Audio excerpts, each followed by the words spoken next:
안녕하세요, 저태자팀입니다.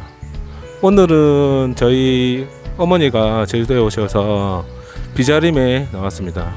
비자림에 나온 김에 이제 영상도 하나 촬영하게 됐는데요. 비자림은 저희 가족이 가장 좋아하는 장소이기도 하고, 또 저희 집이랑 가깝고, 또 제주도민은 무료기도 해서 저희가 자주 산책 삼아서 나오는 곳입니다. 이 비자림을 배경으로 오늘 영상을 촬영을 진행하도록 하겠습니다. 오늘의 주제는요, 지난 영상에서 아파트 매도하기 좋은 타이밍이라는 주제로 말씀을 드렸는데, 오늘은 반대로 아파트 매수하기 좋은 타이밍이라는 주제로 말씀을 드리도록 하겠습니다. 오늘 내용의 핵심은 결국은 이겁니다. 지난 영상에서도 보시고 느끼신 분이 있겠지만, 결국에는 희소성이란 얘기거든요. 희소성이 제가 계속 강조하면서 중요하다고 얘기하는 이유는, 결국은 가격은 수요와 공급에 의해서 결정되는 것이고, 공급이 적고 수요가 많을 때 희소성이 생기면서 가격 상승이 이루어진다, 이 내용을 말씀드린 거거든요. 그러면 반대로 우리가 아파트를 매수하기 좋은 때는 어떨 때일까요? 결국에 이거죠. 희소성이 없어질 타이밍입니다. 공급은 많은데 수요는 적을 때죠. 그런 경우가 어떤 경우가 있을까요? 보통은 신축 입주가 많아지는 타이밍, 그리고 수요가 적을 때는 어떤 때일까요? 규제책이 나온다든지, 아니면 그 지역에 악재가 터졌을 때거든요. 이런 내용을 베이스로 해서 오늘의 영상 이야기를 한번 풀어가도록 하겠습니다. 첫 번째로 저는 이럴 때 아파트를 사야 된다고 생각하는데, 첫 번째는 이제 신축 같은 경우에는 입주장하고 전매가 이제 처음 풀렸을 때, 보통은 우리가 이제 초피라고 얘기하잖아요. 그때가 보통의 경우에는 이제 가장 쌌습니다. 요즘에는 초피부터 좀 올라가는 경우가 좀 많긴 한데요.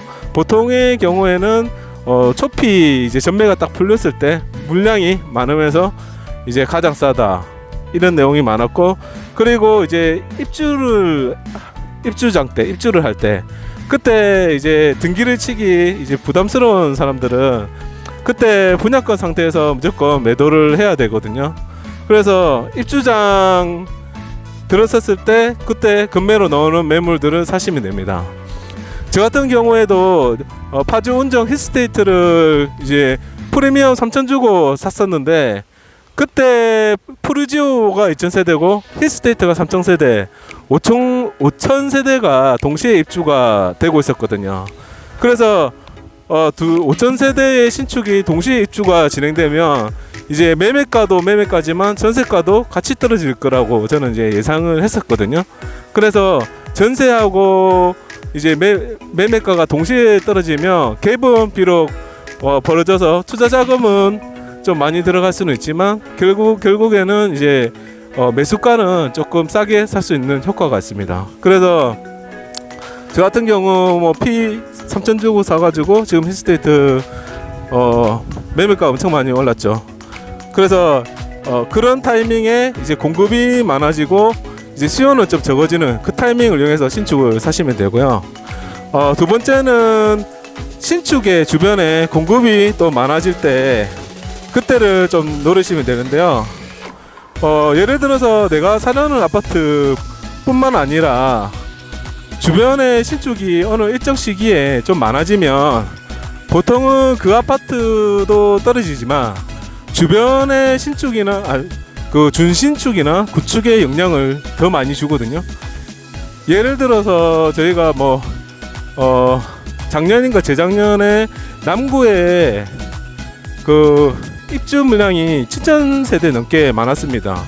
레전드를 포함해가지고 SK 뷰 힐스 많았죠. 파크, 대연 프루지오 파크 엄청 많았습니다. 그때 7,000세대 됐는데, 근데 그때 그 아파트의 그 매매가의 프리미엄이라든지 그 하락은 적었거든요. 근데 어떤 아파트가 그 입주 물량에 영향을 받았냐면 그 신축 말고 준신축 같은 그런 것들이 이제 신축이 들어오면서 이제 전세가가 조금 떨어지고 그러면서 동시에 매매가도 영향을 받았거든요. 그렇기 때문에 꼭 만약에 그 신축 공급이 많다면 그 신축 가격이 떨어지는지를 보고 만약에 잘 떨어지지 않는다 그러면 이제 수요가 이제 탄탄하다는 얘기거든요. 그러면 그때 가격이 떨어지지 않으면 그 신축을 사든지 그게 가격이 좀 부담스러우면 그 인근에 준신축이나 아니면 그냥 구축을 사시는 것도 좋은 방법 중에 하나입니다. 그리고 세 번째는 지난 영상에서 이제 그 신도시 같은 경우에 5년 차 이후로 인프라가 생기면서 가격 상승이 이루어진다 이런 얘기를 드렸는데 이번에로 반대로 매수를 해야 될 타이밍에는 신도시의 초기에 인프라가 없을 때 차라리 그때 사는 게 오히려 가격을 더 싸게 살 수 있다는 말씀을 드리는 거고요. 그래서 이럴 때는 그냥 몸테크라고 하는 거죠. 뭐 교통이 불편하고 상권이 불편하고 다 불편한 상황에서 전세가도 낮을 거거든요. 그런 상황에서 내가 실거주로 조금 불편함을 감수하면서 신도시 초기에 좀 전세가도 싸고 매매가도 쌀 때 그때 몸테크로 들어오는 방법도 조금 싸게 들어오셔가지고 나중에 비싸게 팔 수 있는 방법 중에 하나입니다. 그리고 네 번째는 어떤 지역에 악재가 터졌을 때입니다. 언제나 항상 뭐 호재만 있을 수는 없는 거거든요. 그렇기 때문에 어떤 지역에 뭔가 안 좋은 이슈나 악재가 터졌을 때 그때가 저는 매수 타이밍이었고 저 같은 경우에도 운정 중흥을 그때 1대1 경쟁률로 거의 줍줍으로 당첨이 돼서 청약 당첨이 돼서 지금 4억 이상 올랐던 그런 이유도 그때 상기 신도시 이제 창릉 신도시 발표가 났었거든요. 그래서 파주 운정에는 엄청난 악재라고 생각했고 사람들이 매수 심리도 죽고 청약도 거의 안 했습니다.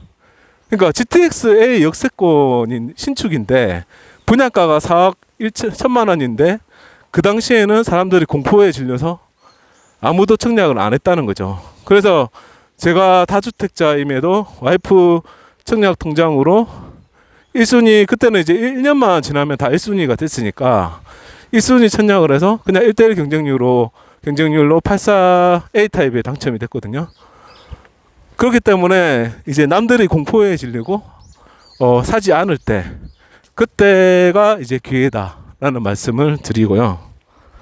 그리고 이제 이런 타이밍이 있을 겁니다. 만약에 어느 지역이나 어떤 단지나 계속 유심히 보다 보면 이제 매매가는 그대로인데 이제 전세가가 계속 올라서 매매와 전세의 갭이 조금 줄어들 때 그때가 이제 그러면 이제 투자 자금이 좀 적게 들잖아요. 그럼 전세율이 높아지면서 투자 자금이 적으면서 이제 투자의 타이밍이 되는 것이고 그 전세율이 높아진다고 해서 무조건 다 성공 확률이 높다 이 얘기는 아니거든요.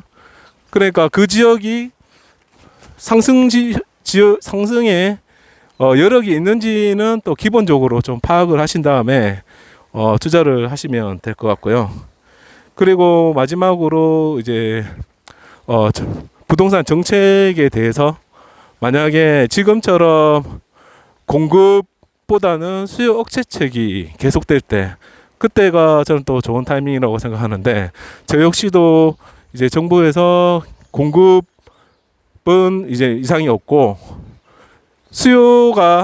투자 수요가 많기 때문에 문제다라고 진단을 했을 때 그 당시에 제가 투자를 많이 했었거든요. 왜냐하면 이전에도 제가 블로그에도 말씀드렸겠지만 공급 같은 경우에는 시간이 걸리더라도 이게 나중에 확실하게 그 효과가 나오는 대책이지만 수요 억제책 같은 경우에는 단기에는 수요가 억제가 되는 듯 보일 수는 있지만 결국 시간이 좀 지나면 다시 수요는 언제든지 다시 살아날 수 있는 여지가 많기 때문에 정책을 이제 운영할 때 공급을 늘리는 것인지 아니면 수요를 억제를 하는 것인지를 잘 보시고, 만약에 정부의 이제 방향이 수요를 계속 억제를 한다라고 그런 방향으로 계속 한다 하면 그때는 저는 이제 투자하기 좋은 타이밍이라고 보고 있습니다. 그리고 사람들이 이렇게 얘기를 하잖아요. 1주택 실거주면 무조건 그냥 지금 사면 된다. 어차피 오른다. 뭐 틀린 말은 아니거든요. 왜냐하면 집값은 인플레이션에 의해서 인건비가 올라가고 자재비가 올라가기 때문에 계속 상승할 수밖에 없거든요. 분양가가 올라와서. 그렇지만 이왕이면 뭐 무조건 다 사는 게 아니라 가격이 싼 타이밍에 사면 1,000만 원이라도 줄일 수 있기 때문에 좋은 거 아니겠습니까? 그래서 제가 말씀드린 팁을 좀 이용하셔가지고 1주택자 그러니까 무주택자가 실거주로 사시는 거면 이런 타이밍을 적극 이용해서 사셨으면 좋겠습니다. 그러면 오늘도 이제 여러분의 조기 은퇴를 응원하면서 오늘의 영상을 마무리하겠습니다. 저는 이제 어머님 모시고 또 가이드를 계속하도록 하겠습니다. 감사합니다. 주말 잘 보내세요.